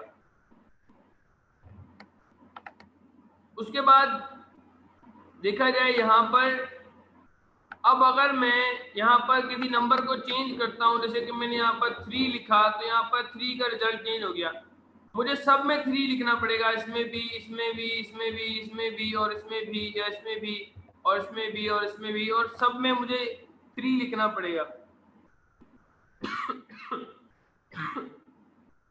और इसमें मैं बारी बारी करके अगर नंबर 3 लिखता रहूंगा तो मुझे काफी लेट हो जाएगी और मैं अपने काम को करने में देर कर दूंगा। इससे अच्छा मैं क्या करूंगा, मैं यहाँ पर 4 लिखूं और 4 लिखने के बाद मैं इसको ड्रैग करूं, तब भी ये पॉसिबल है कि ये चेंज हो जाएगा। लेकिन ऐसा भी हम लोग क्यों करें? हम ऐसा कर सकते हैं कि मैं यहाँ पर जो है वो एक ऐसा सेल बनाऊं जिसमें मैं एक नंबर लिखूं और वो मल्टीपल जगहों पर वो जो हमारा नंबर है वो चेंज हो जाए। इसकी मैं एक और एग्जांपल भी आप लोगों को दूंगा, लेकिन यहाँ पर हमारे पास पहली एग्जांपल इसकी यही है। तो रेफरेंस में हम लोग सेल को किसी एक सेल का रेफरेंस कैसे देते हैं? फॉर एग्जांपल मैंने इस फॉर एग्जांपल यहाँ पर मैं आप लोगों के सामने एक सेल हाईलाइट कर देता हूँ ताकि आप लोगों को पता लगता रहे कि मैंने कौन सा सेल सिलेक्ट करना है। मैं यहाँ पर लिखता हूँ इज इक्वल और मैं इसको यहाँ पर आके M55 को सिलेक्ट करके इंटर करता हूँ। इसी तरह से दूसरे वाले सेल पर आके मैं इज इक्वल देता हूँ और M55 को सिलेक्ट करके इंटर करता हूँ। इसी तरह से अगेन तीसरे सेल पर आके और अगेन मतलब कि हर बार एक ही सेल को सिलेक्ट कर मैं इंटर करूंगा। उससे होगा क्या कि जब मैं इसके अंदर कोई नंबर लिखूंगा तो ऑटोमेटिकली वो उन सब सेल के अंदर चेंज हो जाएंगे। जैसे कि मैं हर सेल को एक ही सेल का रेफरेंस दूंगा, इन सब सेल्स को एक ही सेल का रेफरेंस दूंगा। मीन्स हम लोग जब किसी एक सेल का रेफरेंस देते हैं तो हमें यहाँ पर जो है वो बहुत सारे सेल्स को एक सेल का रेफरेंस देना होता है, लेकिन इसमें भी हमारा टाइम वेस्ट हो रहा है कि मैं एक एक करके इन सब सेल्स को किसी एक सेल का रेफरेंस दे रहा हूं। और अब मैंने इसके अंदर लिखा 33, तो ये 33 का टेबल आ गया, लेकिन मैं इन 10 सेलों को बारी बारी करके सिलेक्ट क्यों करूं? रूल के हिसाब से अगर मैं यहाँ पर इसका रेफरेंस देता हूँ, फर्स्ट सेल को मैं रेफरेंस देता हूँ M55 का और इंटर प्रेस करता हूँ और यहाँ पर मैं 33 इसको सिलेक्ट करता हूँ और ड्रैग करता हूँ। हुआ क्या? फर्स्ट वाले में 33 है जो कि इसमें था, बाकी सब में 0, क्योंकि यहाँ पर रिलेटिव रेफरेंस अप्लाई हुआ। रिलेटिव से मुराद के इसको इसके सामने वाले का, इसको इसके सामने वाले का, मीन्स इसको इसका। जैसे कि मैं अब आपको दिखाता हूँ, देखें उसको इसका रेफरेंस मिला हुआ है, इसको इसका रेफरेंस मिला हुआ है, इसको इसका रेफरेंस मिला हुआ है। मीन्स के रिलेटिव रेफरेंस का मकसद ये होता है कि जो इसके सामने है, जो हमने सिलेक्ट किया था, वो उसके आमने सामने वाले को ही सिलेक्ट करे। जैसे कि मैंने इसको सिलेक्ट किया तो इसके सामने ये आ रहा है और इसके सामने ये आ रहा है और इसके सामने ये आ रहा है। समझ क्या आया कि ये काम ड्रैग से नहीं हो सकता। अगर मैं ड्रैग करूंगा मतलब यहाँ पे मैंने क्लिक किया और ड्रैग किया और क्या हुआ? रिलेटिव रेफरेंस अप्लाई हो गया, लेकिन मैं रिलेटिव रेफरेंस अप्लाई नहीं करना चाहता। तो मैं रिलेटिव रेफरेंस अप्लाई नहीं करना चाहता और साथ साथ ड्रैग भी करना चाहता हूं। दो चीजें, हमें रिलेटिव रेफरेंस अप्लाई नहीं करना, पर मैं ड्रैग करना चाहता हूं। मैं एक एक करके उसको रेफरेंस नहीं दूंगा। तो हम लोग क्या करेंगे, यहां पर आएंगे, अपने फार्मूले को एडिट करेंगे। अब देखिए हमारे पास जो M है वो कॉलम है, 55 जो है वो रो है। M55 यहाँ पर हम लोग अपने रो एंड कॉलम को लॉक कर देते हैं। ये जो बात मैं बताने लगा हूँ आप लोगों को, ये बहुत इंपॉर्टेंट बात है, ये आप लोगों को लाजमी समझनी होगी कि रेफरेंसेस होते क्या हैं, हम किस तरह से रेफरेंसेस को यूज करते हैं। तो आप देखें यहाँ पर कि हमारे पास जो M है वो कॉलम है, जो 56 है वो रो है। मीन्स 55 रो और M कॉलम। तो हम क्या करते हैं, अपने रो एंड कॉलम को लॉक कर देते हैं, जिसकी वजह से हम जब ड्रैग करते हैं तो कॉलम का नेम और रो चेंज नहीं होती। ड्रैग करने से एक ही सेल का रेफरेंस उसे मिलता है। तो हम लोग क्या करते हैं, अपने सेल को लॉक करने के लिए हम लोग अपने कॉलम के स्टार्टिंग में एंड रो के स्टार्टिंग में डॉलर साइन लगा देते हैं। जैसे कि यहाँ पर मैं एम से पहले डॉलर साइन लगा दूंगा, ये हमारी जो है वो जो रो है उस पर डॉलर साइन लग गई, और इस तरह से कॉलम से पहले डॉलर साइन को अप्लाई कर देंगे और हम लोग एंटर कर देंगे। अब जैसे ही मैं इस पे क्लिक करके ड्रैग करूंगा तो अब इसे जो रेफरेंस मिलेगा, अब देखें अब इसको इनके सामने वाला रेफरेंस नहीं मिला, अब जो जिसके सामने था उसका रेफरेंस नहीं मिला, अब इन सब को एक ही सेल का रेफरेंस मिला है। आप लोग देख सकते हैं कि मैंने ड्रैग भी किया लेकिन रेफरेंस एक ही सेल का मिला। तो हम लोग डॉलर साइन के थ्रू एक हम लोग स्टैटिक रेफरेंस को यूज करते हैं, कि स्टैटिक रेफरेंस कहते हैं कि बहुत सारे सेल्स को किसी एक सेल का रेफरेंस देना, इसे कहते हैं स्टैटिक रेफरेंस। तो हमारे पास इसका एक शॉर्टकट तरीका भी होता है कि आप इसको शॉर्टकट कैसे अप्लाई करते हैं वो भी मैं आपको बताता हूं। अगर आपको रो और कॉलम में आपको डॉलर साइन नहीं लगानी आ रही तो आप सिंपल इसकी शॉर्टकट भी अप्लाई कर सकते हैं। आप अपने फार्मूले को एडिट करेंगे और हमारे कीबोर्ड में जो एक शॉर्टकट की होती है F4, आप उसको प्रेस करेंगे तो ऑटोमेटिकली आपके रो एंड कॉलम में डॉलर साइन अप्लाई हो जाएगी और जो है वो आपका स्टैटिक रेफरेंस अप्लाई हो जाएगा। और आप जैसे ही इसे ड्रैग करेंगे, ड्रैग करने पर इन सब को एक ही सेल का रेफरेंस मिलेगा। तो इस तरह से हम लोग बहुत सारे सेल्स को किसी एक सेल का रेफरेंस दे सकते हैं। इसकी अगर मैं आपको दूसरी एग्जांपल दूं, दूसरी एग्जांपल हमारे पास ये होती है कि हम लोग यहाँ पर कोई रिसिप्ट बना रहे हैं जिसमें हमारे पास एक स्टूडेंट की कॉपी है, एक स्कूल कॉपी है। फॉर एग्जांपल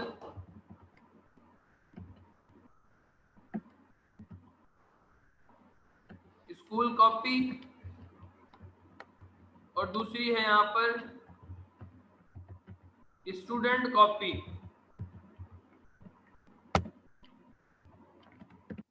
जैसे कि अक्सर आप लोगों ने रिसिप्ट देखी होंगी, हमारे पास रिसिप्ट्स होती हैं, रिसिप्ट्स के अंदर एक कॉपी जो है वो स्कूल वाले रखते हैं, एक स्टूडेंट को देते हैं।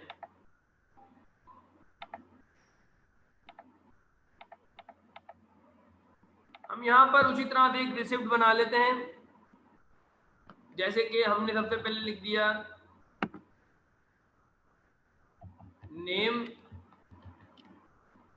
फादर नेम, सिटी, क्लास और फी। यही कॉलम में यहाँ से कॉपी करता हूँ और यहाँ पर मैं पेस्ट कर देता हूँ। इनको हम लोग फॉर्मेट देते हैं।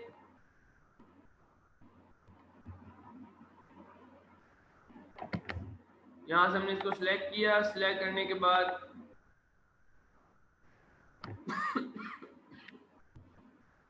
हम इसको सिलेक्ट करते हैं, यहाँ से इसको हम लोग मर्ज कर देते हैं, मर्ज एंड सेंटर, और यहाँ से कलर अप्लाई कर देते हैं, इन सबको बोल्ड कर देते हैं, कंट्रोल बी, और यहाँ पर हम लोग इसको ऐसे ही रहने देते हैं। ऐसा करता हूँ मैं, फॉर्मेट के साथ कॉपी कर लेता हूँ, control C and control V. यहाँ पर हम लोग लिख देते हैं स्टूडेंट कॉपी। अब अक्सर रिसिप्ट में ऐसा होता है कि एक जो है वो स्टूडेंट की कॉपी होती है, ये छोटी सी मैंने बना ली है रिसिप्ट। जैसे कि एक जो है वो स्टूडेंट की रिसिप्ट है, एक जो है वो स्कूल की रिसिप्ट है। हम लोग, मैं चाह रहा हूं कि मैं यहाँ पर स्टूडेंट का नाम लिखूं तो इस वाली में ऑटोमेटिकली आ जाए, तो हम लोग इसके सामने वालों को उनका रेफरेंस दे देंगे। जैसे कि यहाँ पर आया मैं इज इक्वल, इसको मैंने इसका रेफरेंस दे दिया, इतना तो इसको मैंने इसका रेफरेंस दे दिया, इसको मैंने यहाँ पे इसका रेफरेंस दे दिया, और इसको मैंने यहाँ पर इसका रेफरेंस दे दिया, और इसको यहाँ पर मैंने इसका रेफरेंस दे दिया।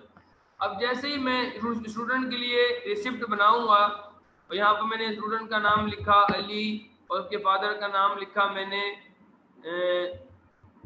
मोहसिन, और यहाँ पर उसकी सिटी लिख दी फॉर एग्जांपल सक्खर, और क्लास मैंने लिख दी उसके फर्स्ट ईयर।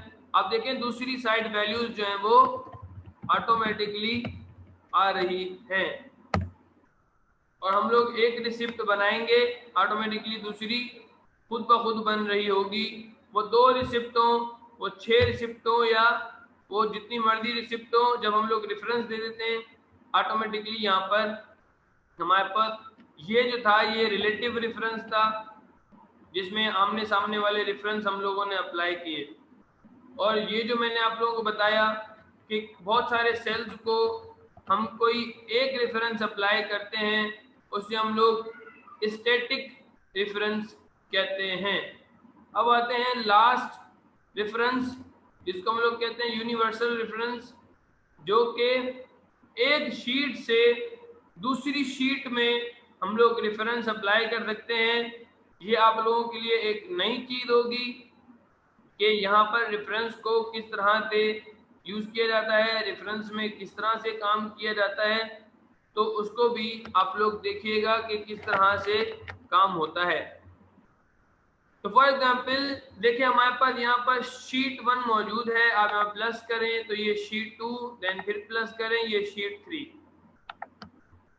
यूनिवर्सल रेफरेंस को समझने के लिए आपको आपके सेल के नेम पता होने चाहिए, ताकि आप रेफरेंस इजीली अप्लाई कर सकें। तो सबसे पहले हम लोग सेल्स को हाईलाइट कर लेते हैं जिसमें हम लोगों ने काम करना है, ताकि जब हम काम करें तो आप लोगों को याद रहे। फॉर एग्जांपल ये एक सेल मैंने हाईलाइट किया है जिसका नाम है G69, इस सेल का नाम है G69। और इसी तरह से मैं शीट 2 में जाता हूं, और शीट 2 में आके ये B3 वाला एक सेल है, और यहाँ पर मैंने इसको हाईलाइट कर लिया। मैं शीट 3 में जाता हूँ, और अब मैं शीट 1 की वैल्यू शीट 2 की वैल्यू के साथ मल्टीप्लाई करूंगा, और उसका आंसर शीट 3 में आएगा। फॉर एग्जांपल हम लोग पहले शीट 1 में जाते हैं, और शीट 1 में G69 के अंदर हम लोग लिख देते हैं 2, और यहाँ पर आते हैं शीट 2 के अंदर यहाँ पर लिख देते हैं 3, और शीट 3 में आते हैं। अब हम लोग अप्लाई करेंगे, ध्यान से देखिएगा कि कैसे इसको हम लोग अप्लाई करते हैं। डी इक्वल्स टू, सबसे पहले हम लोग लिखते हैं शीट, सबसे पहले लिखते हैं शीट 1, शीट 1 लिखने के बाद हम लोग जो है वो एक्सक्लेमेशन का मार्क देते हैं, एक्सक्लेमेशन मार्क। उसके बाद हम लोग यहाँ पर अपने उस सेल का नाम लिखते हैं जिसमें से हमने अपनी वैल्यू को पिक करना है। तो उस सेल का नाम था G68, G68।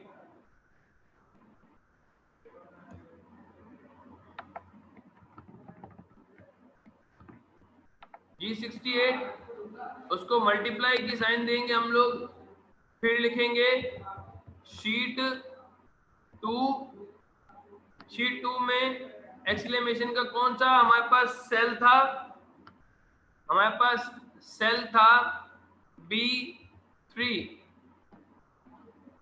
और हम इसको एंटर करेंगे। शीट 1 जी 68 हो गया, ये 69 होगा, एंटर करते हैं।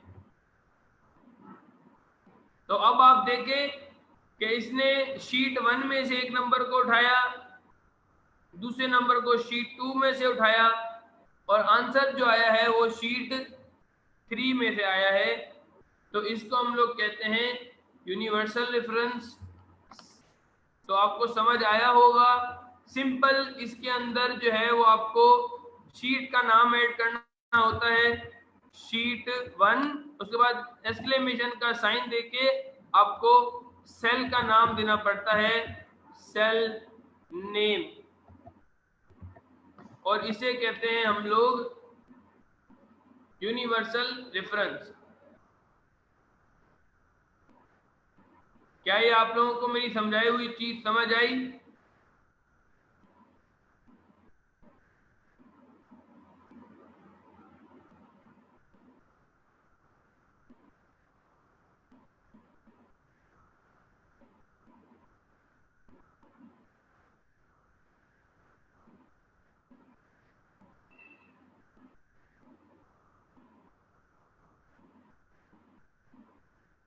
ओके, तो ये रेफरेंसेस थे।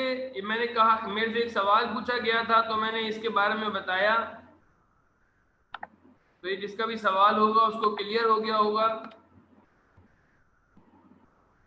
तो अब हमारे पास एक फॉर्मूला है जिसका नाम है कॉनकैटिनेट।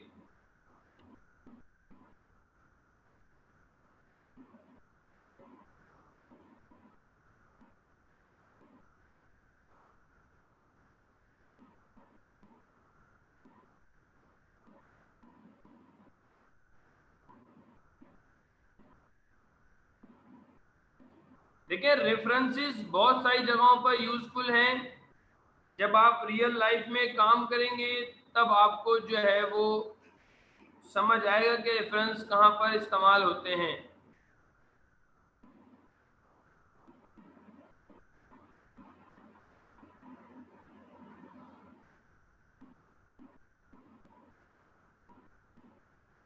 ये जर्नल है एक्सेल की चीज़ें, ये किसी कोर्स का पार्ट नहीं है, ये डेली रूटीन में जो एक्सेल की चीज़ें इस्तेमाल होती हैं ये उसके लिए इस्तेमाल होती हैं चीज़ें।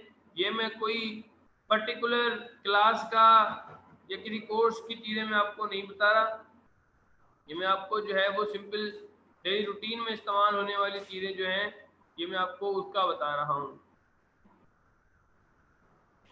तो हमारे पास एक फॉर्मूला है जिसका नाम है कॉनकैटिनेट। देन कॉनकैटिनेट क्या करता है यहाँ पर, उसके बारे में मैं आपको बताता हूँ, उसको यूज कैसे करते हैं।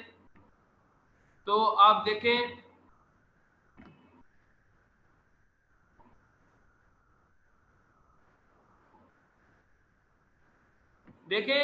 ये जो मैंने आपको तरीका बताया यहाँ पर कि आप शीट के अंदर सेम मल्टीप्लिकेशन जो आप एक शीट के अंदर मल्टीप्लिकेशन करते हैं वही मल्टीप्लिकेशन आप मल्टीपल शीट्स में भी कर सकते हैं, लेकिन अब आप जो सेल का रेफरेंस देंगे वो इस तरह से देंगे, और आप ये काम बिल्कुल कर सकते हैं, मल्टीपल शीट्स में मल्टीप्लाई भी कर सकते हैं जिस तरह से मैंने अभी किया।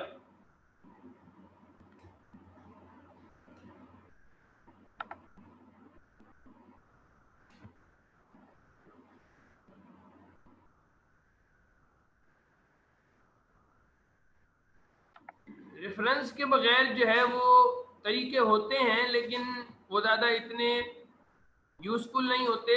मेन जो चीज़ होती है वो रेफरेंस ही होती है। उसके बाद यहाँ पर हमारे पास एक फार्मूला है जिसका नाम है कॉनकैटिनेट। कॉनकैटिनेट का काम क्या है, कॉनकैटिनेट को किस तरह से इस्तेमाल करते हैं वो मैं आपको बताता हूँ। तो आप सिंपल कॉनकैटिनेट भी डेली रूटीन में बहुत ज़्यादा इस्तेमाल होता है, और मैंने आपको एक बात बताई है कि स्पेस जो है वो एक कैरेक्टर है, स्पेस का होना बहुत वैल्यू रखता है, किस जगह पर स्पेस दिया जा रहा है किस जगह पर स्पेस नहीं दिया जा रहा। तो उसको हम लोग अभी देखते हैं क्योंकि ये कॉनकैटिनेट के अंदर इस्तेमाल होगा। तो हम लोग देखते हैं कि व्हाट इज कॉनकैटिनेट। कॉनकैटिनेट जो है वो डिफरेंट सेल्स की वैल्यूज को जोड़ता है, डिफरेंट सेल की वैल्यूज को जोड़ता है। जैसे कि अगर हमारे पास एक इसकी मिसाल है, हमारे पास जो है वो फर्स्ट नेम है एंड मिड नेम है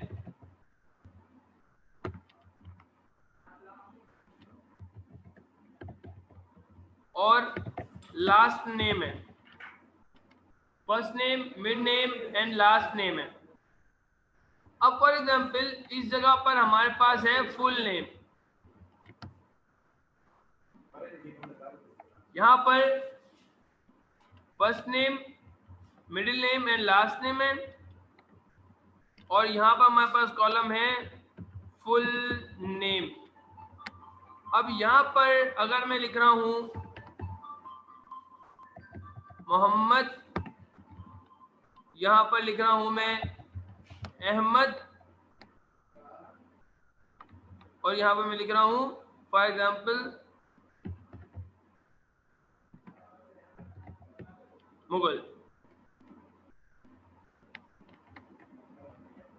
तो ये 3 अलग अलग नाम है। और मैं चाह रहा हूं जब यहां पर कोई बंदा एंट्री करे तो उसका फुल नेम जो है वो हमारे सामने आ जाए, उसका फुल नेम हमारे सामने आ जाए। तो हम लोग क्या करेंगे, फुल नेम को कॉनकैटिनेट के थ्रू हम लोग जोड़ लेंगे। हम यहां पर आएंगे, फॉर्मूला लगाएंगे इज इक्वल्स टू कॉनकैटिनेट, इसमें आपने पहला नाम सिलेक्ट करना है, कॉमा दूसरा नाम सिलेक्ट करना है, कॉमा तीसरा नेम सिलेक्ट करना है, और आपने ब्रैकेट क्लोज करके इंटर प्रेस करना है। तो आप देखें इतने जो है हमारे फर्स्ट नेम, सेकंड नेम और लास्ट नेम को सिलेक्ट कर लिया, और वो जो है वो आपस में जुड़ गया और ये फुल नेम हो गया। लेकिन यहाँ पर एक प्रॉब्लम आई है, वो आप लोगों को नजर आ रही होगी कि स्पेस नहीं आया मोहम्मद अहमद मुगल के दरमियान में। तो अब जो बंदा यहाँ पर एंट्री करेगा वो यहाँ पर जो है वो लिखेगा मोहम्मद, फिर उसके बाद अगर वो यहाँ पर आगे मोहम्मद के बाद एक स्पेस देता है तो देखें रिजल्ट में भी स्पेस आ गया। उसके बाद यहाँ पर अगर आगे वो स्पेस देता है तो अहमद के बाद उसने स्पेस दिया तो यहाँ पर जो है वो स्पेस आ गए। लेकिन जो बंदा एंट्री करने वाला होगा, जो एक्सेल को जो एक्सेल के अंदर डेटा को पुट कर रहा होगा, उसको थोड़ी पता है कि मुझे एंड में स्पेस देना है या मुझे बाद में स्पेस देना है या क्या करना है। तो हम लोग क्या करेंगे, हम लोग यहाँ पर सिंपल एक काम करेंगे जिसमें हमें जो है वो स्पेसिस को एक्स्ट्रा ऐड करने की जरूरत नहीं है, क्योंकि यूजर को नहीं पता कि हमें बीच में स्पेस देना है। हम यहाँ पर कैसे स्पेस प्रोवाइड करेंगे, हम लोग अपने फार्मूले में आएंगे, और फार्मूले में आने के बाद यहाँ पर मैंने आपको एक चीज पहले भी बताई थी और वो मैं अभी भी बता रहा हूँ कि वैल्यूज हम लोग या तो फार्मूले के अंदर भी दे सकते हैं और फार्मूले के बाहर भी दे सकते हैं। या तो वैल्यूज फार्मूले के अंदर दे सकते हैं या तो फार्मूले के बाहर दे सकते हैं। और एक चीज मैंने आपको बताई थी कि जो हमारे पास टेक्स्ट होता है वो डबल कोटेशन में होता है, जो टेक्स्ट होता है वो डबल कोटेशन में होता है। मैंने आपको पहले भी बात बताई थी। तो हम यहाँ पर टेक्स्ट दे रहे हैं तो टेक्स्ट हमेशा डबल कोटेशन में आएगा। तो यहाँ पर मैं डबल कोटेशन देके इसके दरम्यान में स्पेस दे देता हूँ, इसी तरह से यहाँ पर एक कॉमा दे देता हूँ, फिर इसी तरह से यहाँ पर आके मैं एक और कॉमा देके इनके दरम्यान में एक और डबल कोटेशन देके इनके दरम्यान में भी स्पेस दे देता हूँ। अब पहली वैल्यू के बाद मैंने यहाँ पर स्पेस, यहाँ पर मैं स्पेस की बजाय कोई भी वर्ड दे सकता हूँ, लेकिन मैंने पहली वैल्यू के बाद स्पेस दिया और फिर उसके बाद कॉमा दूसरी वैल्यू सिलेक्ट की, फिर तीसरी वैल्यू सिलेक्ट की, फिर मैंने यहाँ पर भी स्पेस दिया, फिर उसके बाद थर्ड सिलेक्ट किया, फिर एंटर प्रेस कर दिया। तो अब मुझे यहाँ पर स्पेस देने की जरूरत नहीं है, यहाँ पर मैं लिखूंगा मोहम्मद हारिस। तो यहाँ पर फर्स्ट नेम लास्ट नेम जो है वो यहाँ पर सारी आप लोगों के सामने आ गई। तो यही चीज मैंने आप लोगों के सामने रखी कि कॉनकैटिनेट क्या होता है। कॉनकैटिनेट की एक एग्जांपल आप लोगों के सामने है कि हमारे पास कभी कभार ऐसी कंडीशन आती है कि हमें नाम के साथ MR लगाना पड़ता है, mister Ali, mister Ahmed, mister Kamran and mister Nasir. तो हम लोग क्या करेंगे, फॉर्मूला लगाएंगे is equals to concatenate. Concatenate पे हम लोग आके टैब प्रेस करेंगे, तो हम लोग पहले सिलेक्ट करेंगे मिस्टर को, कॉमा, फिर उसके बाद अली को सिलेक्ट करेंगे, ब्रैकेट क्लोज करके एंटर प्रेस करेंगे। तो ये यहाँ पर मिस्टर अली के दरम्यान में स्पेस नहीं आ रहा, तो हम लोग यहाँ पर वही चीज करेंगे, सिंपल हम लोग यहाँ पर आएंगे, इनके दरम्यान में डबल कोटेशन देंगे और यहाँ पर कॉमा देंगे। कॉमा के बाद यहाँ पर मैं स्पेस देता हूँ और यहाँ पर एक डॉट देता हूँ ताकि MR के बाद जो है वो डॉट आए और लिखा हुआ है MR अली। इसी तरह से मैं इस पे डॉट पे क्लिक करके नीचे ले जाऊंगा और सब के नाम के साथ जो है वो MR लग जाएगा। लास्ट एक चीज बताता हूँ, यही चीज फॉर एग्जाम्पल जरूरी नहीं है कि आपके पास इस तरह से MR अलग लिखा हुआ हो और नाम अलग लिखे में हो। अगर आपके पास सिर्फ नाम लिखे हुए हैं और आप कॉनकैटिनेट को इस्तेमाल कर रहे हैं, तो फॉर एग्जाम्पल मेरे पास सिर्फ नेम लिखे हुए हैं और मैं कॉनकैटिनेट को इस्तेमाल कर रहा हूं, तो आप क्या करोगे, इज इक्वल्स टू लिखोगे कॉनकैटिनेट, आप डबल कोटेशन देंगे, उसके अंदर लिखेंगे MR, double quotation close, double quotation से पहले स्पेस भी दे दें ताकि जब हम लोग नाम को सिलेक्ट करें तो उसके अंदर स्पेस आ जाए। यहाँ पर डबल कोटेशन को क्लोज करके कॉमा देंगे और उसके बाद नाम को सिलेक्ट करेंगे, ब्रैकेट क्लोज करके एंटर करेंगे। तो जरूरी नहीं है कि आप MR सेल से ही सिलेक्ट करें, वो समझाने के लिए मैंने बाहर लिखा था, अब मैंने यहाँ पर अंदर ही दे दिया फार्मूले के, जो कि मैंने आपको बताया है या तो वैल्यू हम लोग फार्मूले के अंदर दे सकते हैं या तो हम लोग सेल से सिलेक्ट कर सकते हैं। तो दोनों तरीके मैंने आप लोगों के सामने रखे। अब मैं डॉट पे क्लिक करके जैसे ही नीचे लेके जाऊंगा तो जो जिसके सामने था ऑटोमेटिकली वो यहाँ पर उसके साथ MR लग के आ गया। तो ये था हमारा आज का टॉपिक। उम्मीद करता हूँ कि आप लोगों को ये सारी चीज़ें समझ आई होंगी जो चीज़ें मैंने आपको बताई हैं। अगर आपको सवाल है तो मुझसे पूछें, फिर हम लोग इसको आज की क्लास को एंड करते हैं। और मैंने बहुत कोशिश की अच्छे से अच्छा समझाने की, हमेशा अच्छे से अच्छा समझाने की कोशिश करूँगा ताकि आप अच्छे से अच्छा सीख सकें। अगर कोई सवाल है तो मुझसे आप पूछ लें।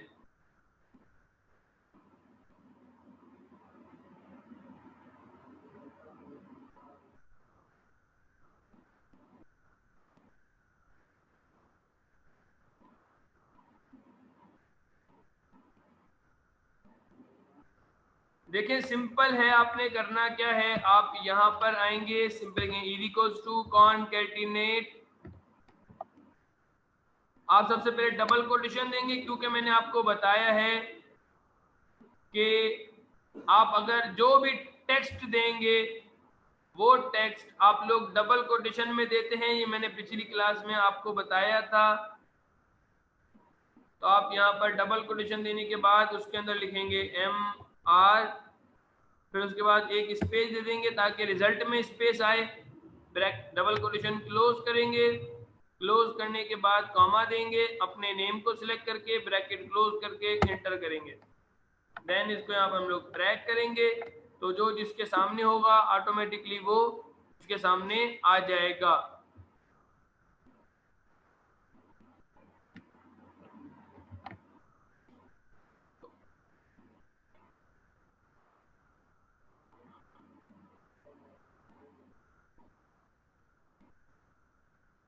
तो उम्मीद करता हूँ मैंने आपको सारी चीज़ें क्लियर कर दी होंगी। आप कोशिश करना इसकी ज़्यादा से ज़्यादा प्रैक्टिस करना ताकि ये चीज़ आपको ज़्यादा से ज़्यादा समझ आए और यूज़फुल हो और आप लोग जो है वो रोज़ इससे फ़ायदा उठा सको और अपने काम को आसान कर सको।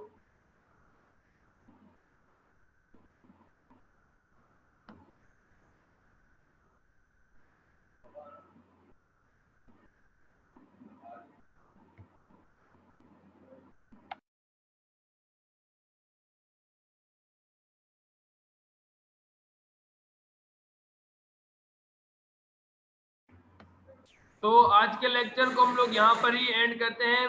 इंशाल्लाह फिर जो भी क्वेश्चंस होंगे वो हम लोग नेक्स्ट क्लास में क्लियर करेंगे। तब तक के लिए आप लोग अपना ख्याल रखिएगा। तो अल्लाह हाफिज, मिलते हैं नेक्स्ट लेक्चर में।